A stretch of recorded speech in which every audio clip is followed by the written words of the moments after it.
Moses went from great riches and wisdom of Egypt, of everything you could possibly want, to the lowest, most frowned upon profession of basically of shepherd. He becomes a shepherd of the people.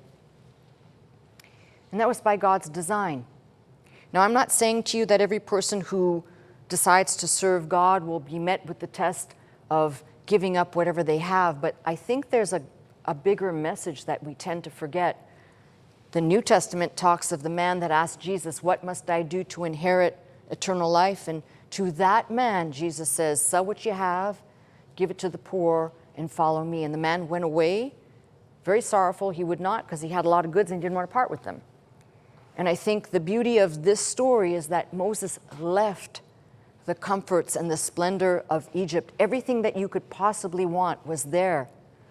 To go and live for 40 years in the backside of the desert, which I don't think was a walk in the park, to come out of that desert and go back to Egypt. Can you imagine what that must have taken psychologically? Just the strength to have once been a prominent person, and now you're going back as, in the eyes of those people, as some beggar schlep shepherd that, like, who the heck are you, right?